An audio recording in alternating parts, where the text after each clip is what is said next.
जी अस्सलाम वालेकुम नाज़रीन, मैं हूं आपका मेज़बान असद रियाज और आप देख रहे हैं NSB educational TV. Welcome to my YouTube channel.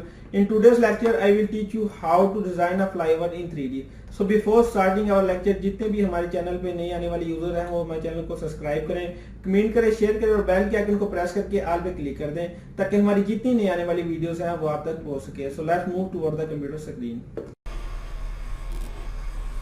Just now we are on computer screen.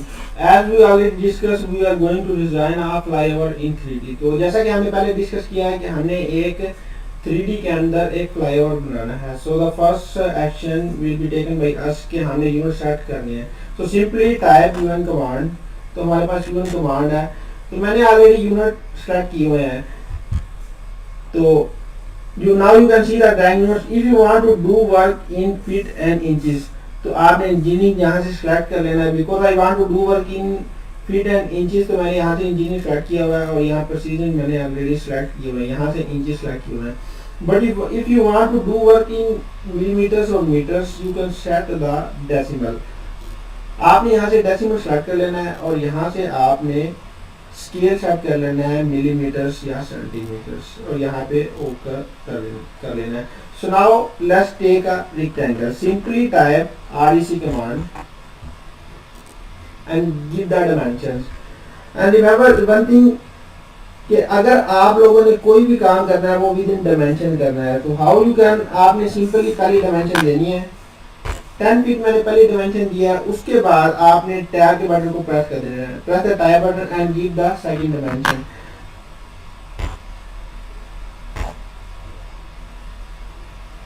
So now we can see the rectangle. तो हम rectangle यहाँ पे देख रहे हैं 10 by 50 फीट की. So now let's take another rectangle. और other rectangle जो हमने लेनी है वो हमने लेनी है 2 फीट by 50 की हमने rectangle ले लेनी है. तो अभी हमें इसको सिंपली कॉपी करवाना है. CO हमारे पास कॉपी की कमांड है.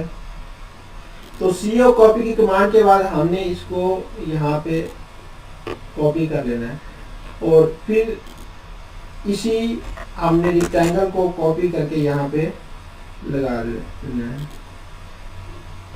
दैट इज बिकॉज कि हम लोगों ने कैरिज वे बनाना है. कैरिज वे मीन क्या है, जहाँ से हमारी गाड़ियाँ गुजरती है. यहाँ से ये हमारी कैरिज वे की दो लाइनें और ये हमारा क्या है, ये रेक्टेंगल हमने किस लिए लगाई है, ये हमने लगाई है सेंटर बैरियर के लिए. और फिर इसी रेक्टेंगल को हम यूज करेंगे किस लिए, जो हमारा साइड बैरियर बना होता है. काफी जगह पे आपने देखे होंगे कर्व स्टोन लगे होते हैं, काफी जगह पे एज बैरियर बना होता है. तो हम ये एज बैरियर के लिए इसको कॉपी करवा देंगे. सीओ कॉपी हमारे पास करवाना है और हम यहाँ से ला के यहाँ पे मूव कर देते हैं और फिर इसको हमने मूव करना है एम से मूव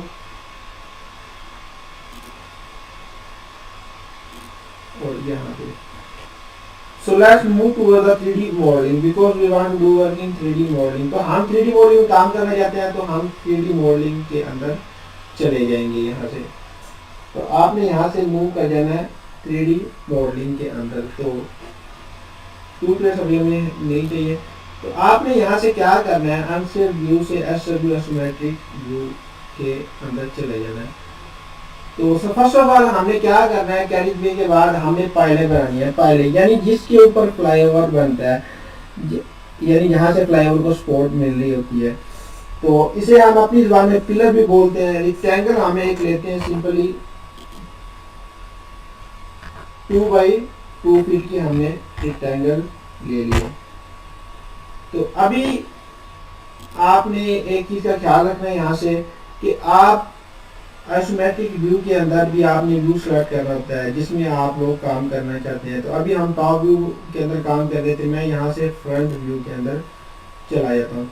तो यहाँ से मैंने एक सिंपली लाइन लगानी है. लाइन लगाते वक्त आप लोगों ने याद रखना है कि आप लोगों का ऑटो मोड ऑन हो. तो यहाँ से मैं 10 फीट बाय 13 फीट में यहाँ से लगा लेता हूँ एक लाइन और फिर इसको 13 फीट लगा लेता हूँ. तो ये मेरे पास लाइन एक लग गई है. तो अभी आपने यहाँ से होम पे जाना और एक आर्क लगानी है। आर्क आपने कैसे लगानी है, आर्क का तरीका ये है, आपने आर्क सेलेक्ट करनी है। स्टार्ट आप देख रहे हैं स्क्रीन के ऊपर, स्टार्ट, सेंटर पॉइंट और एंड पॉइंट आपने देना है। तो यहाँ से स्टार्ट पॉइंट अगर हम इसे रखते हैं तो इसे हम सेंटर पॉइंट रखेंगे और यहाँ पे ला के मूव करवा लेंगे इसको। तो ये हमारी आर्क लगी है, यानी हम इसे करवा रहे हैं फाइलों के लिए। तो अभी आपने इसी को साइड पे लगाना है। तो आपके पास मिरर कमांड है, mi टाइप करें, सिलेक्ट ऑब्जेक्ट को सिलेक्ट करने के बाद mi सिलेक्ट करें और यहाँ से इसको मिड पॉइंट दे के ऊपर की तरफ ड्रैग करके यहाँ पे क्लिक कर दें। अब वो कहता है अरे सोर्स ऑब्जेक्ट, क्या आप पहले वाला मिरर दूसरी साइड पे इसको अगर करना चाहते हैं, पहले वाला ऑब्जेक्ट डिलीट करना चाहते हैं, रेस करना चाहते हैं या नहीं करना चाहते हैं। अगर आप करना चाहते हैं तो y टाइप करेंगे, मैं नहीं करना चाहता तो मैं n टाइप करूँगा। तो ये देखें सिंपली उसी दूसरी डायरेक्शन में जो है ये ऑब्जेक्ट बन गया है। तो इसको हम डिलीट कर देते हैं क्योंकि हमें ये नहीं चाहिए। अब हमारे पास एक रेक्टेंगल ये बन गया, हमने इसको 2 टाइम कॉपी करवा लेना है। तो 2 आपका ऑटो मोड ऑन होना चाहिए, क्योंकि आप जब कॉपी कराएंगे अगर ऑटो मोड ऑन ही होगा तो वो किसी और डायरेक्शन में कॉपी हो जाएगा। 4 फीट पे मैं इसको करवा लेता हूँ और उसके बाद मैं इसको 5 फीट पे करवा लेता हूँ। तो इन रेक्टेंगल्स को बनाने का मकसद क्या है, क्योंकि हमने स्वीप कमांड के जरिए इन ऑब्जेक्ट को स्वीप करना है। तो यहाँ से आप होम पे चले या स्वीप सिलेक्ट करें, पहले ऑब्जेक्ट को सिलेक्ट करें, फिर इंटर करें और दूसरे ऑब्जेक्ट को सिलेक्ट करें। सिंपली फिर आपने क्या करना है, दोबारा इस ऑब्जेक्ट को सिलेक्ट करें, इंटर करें और इसको, ये हमारा स्वीप हो जाएगा। तो अभी हम इसको क्या करते हैं, दोनों को ज्वाइन कर लेते हैं आपस में, इसको और इसको हमने ज्वाइन कर लिया। अभी हम इसको थोड़ा 3D रोटेट करके देखते हैं, क्योंकि जैसे हम 3D रोटेट हम इसको करेंगे, 3D ऑर्बिट सोल्यूशन हमारे पास कमांड है।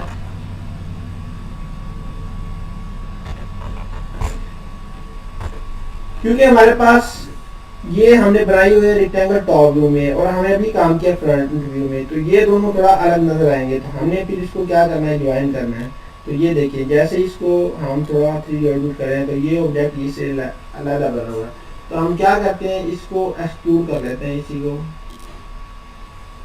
सिलेक्ट करें और इसको 11 फीट पे हम क्या कर लेते हैं, एक्सट्रूड कर लेते हैं।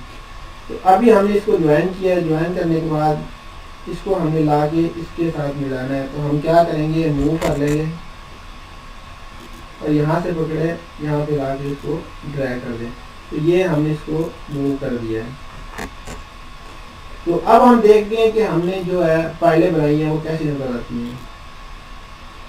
तो ये देखें 3D ऑर्बिट के जरिए आप इसे देख लें।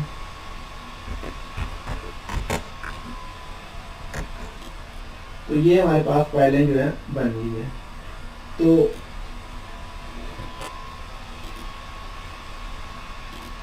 अभी हमने दोबारा जाना है, फिर यहाँ से टॉप व्यू के अंदर व्यू में जाएं, फ्रंट से फिर आप मूव कर जाएं टॉप व्यू के अंदर।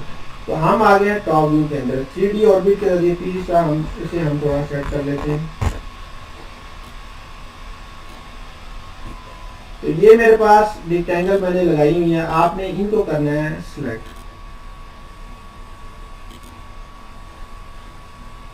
इनको हमने सिलेक्ट किया। अभी हम चाहते हैं कि ये सेम हमारे पास ये नीचे वाला कैरिजवे बन गया है, ऊपर फ्लाईओवर के लिए भी हम कैरिजवे चाहिए। तो इसके लिए हम कॉपी कमांड यूज करेंगे और यहाँ से इसको मिड पॉइंट दे देते हैं। मिड पॉइंट में फिर मैं आपको बताता चलूँ, आपका ऑटो मोड जो है वो ऑन होना चाहिए, क्योंकि अगर नहीं ऑन होगा तो ये किसी और डायरेक्शन के अंदर कॉपी हो जाएगा। तो आपने इसको 24 फीट और 6 इंचेस आपने इसको हाइट दे देनी है। तो ये इसी बिल्कुल डायरेक्शन के अंदर मूव हो गया। तो ये देख लें सेम उसी डायरेक्शन के अंदर ये मूव हो गया। तो अब आपने क्या करना है, एक्सक्लूड कमांड को फिर अप्लाई करना है। तो साइड वेरिएट जो है सबसे पहले हम उनके ऊपर वर्किंग करते हैं। मैं चाहता हूँ इसकी जो मेरे पास थिकनेस हो या जो इसकी हाइट हो मेरे पास साइड वेरिएट की, वो मेरे पास 4 फीट हो। तो मैं इंटर करूंगा, बेस पॉइंट देके इसको 4 फीट दे देता हूँ। नीचे वाले हमें नहीं चाहिए, नीचे लगाने की जरूरत भी नहीं है हमें। तो ये सेंटर वैल्यू मेरे पास है, मैं चाहता हूँ इसकी जो मेरे पास थिकनेस हो, इसकी जो हाइट हो मेरे पास वो 2 फीट हो। तो मैं इसको क्या करता हूँ 2 फीट दे देता हूँ। और जो मेरे पास कैरिज भी है उसकी 6 इंच, हमारे पास 6 जो है इंचेस मैं इसकी थिकनेस जो है वो रखना चाहता हूँ।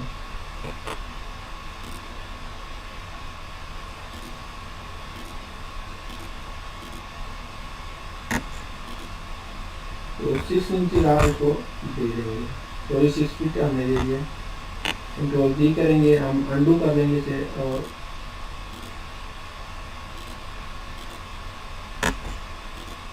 हम इसको 6 इंचेस दे देते हैं।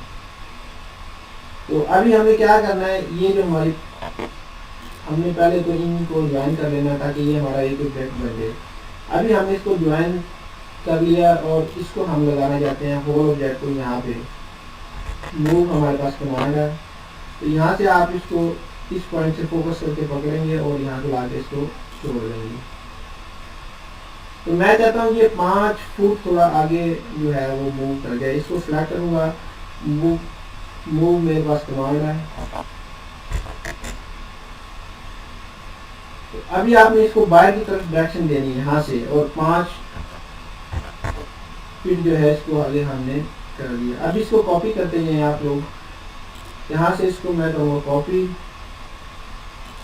और इसी डायरेक्शन के अंदर जैसे हमने पहले किया एम मेरे पास कमांड है, बाहर की तरफ क्लिक करें और यहाँ से इसको दे दें 10 फीट, क्योंकि हम 10 फीट के ऊपर इसको मूव करते जाएंगे। तो ये कॉपी करना है क्योंकि ये हमारा ऑब्जेक्ट जो है रीड हो जाएगा। तो कॉपी हमारे पास कमांड है, कॉपी करें इसको 10 फीट के ऊपर, 10 के बाद 20 कर लें और फिर आप इसको 30 कर लें और फिर आप इसको 40 कर लें।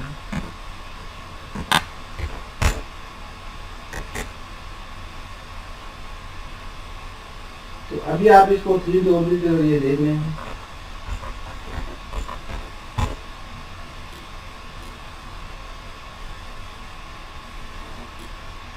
तो अभी ये आपको ऐसा नजर आ रहा है, तो हम इसको देखते हैं कॉन्सेप्चुअल में। तो ये देखिए हमारे पास जो फ्लाईओवर है वो हमारे पास रेडी है। फ्लाईओवर हमने क्या है बना लिया यहाँ पे।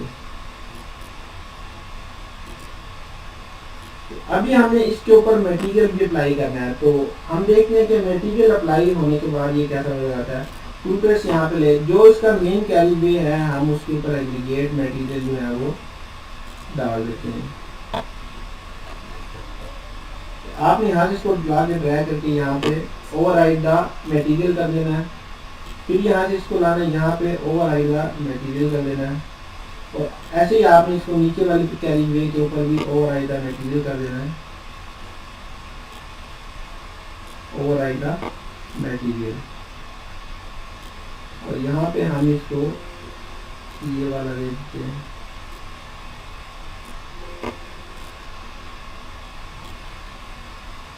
बैरियर को हमने ये वाला दे देना है, override the material and override the material. तो अभी हमारे पास रहती हैं फाइलें। 3D ऑर्बिट थोड़ा करके इसको रोटेट कर लें।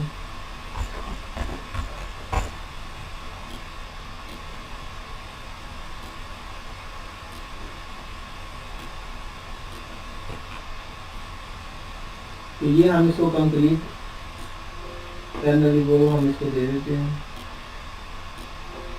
ओवरराइड द मटेरियल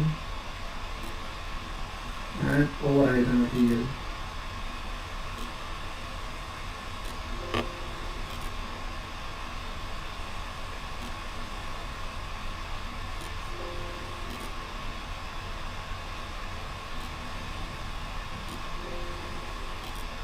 तो मटेरियल हमने लगा दिया। हम देखते हैं हमारा मटेरियल नजर कैसा आता है। तो हम यहाँ से रेंडर के अंदर जाएंगे और यहाँ से हम मटेरियल ऑन कर लेते हैं। देखिए काफ़ी चेंज हम लोगों को नज़र आ रहे हैं यहाँ पे। तो ये देख लें,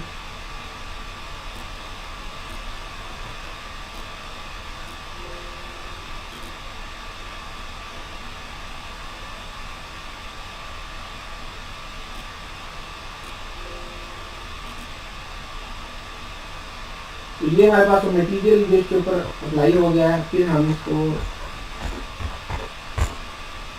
मुख्तलिफ एंगल से ऊपर हम इसको चेक कर लेते हैं।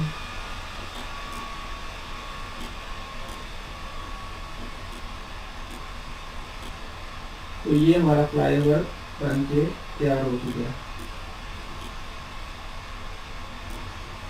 सो guys that's was our today's lecture. ये था हमारा आज का लेक्चर। आई होप आप लोगों को बहुत पसंद आया होगा। तो मज़ीद ऐसी एजुकेशनल वीडियो देखने के लिए हमारे चैनल को सब्सक्राइब करें, बेल आइकन पर प्रेस करके ऑल पे क्लिक कर दें, ताकि हमारी जितनी नई आने वाली वीडियोस हैं वो आप तक पहुंच सके। तो अपने मेज़बान असद यार को दीजिए इजाज़त। मिलते हैं इंशाल्लाह नई एजुकेशनल वीडियो में। तब तक के लिए अपना ख्याल रखिएगा। अल्लाह हाफ़िज़।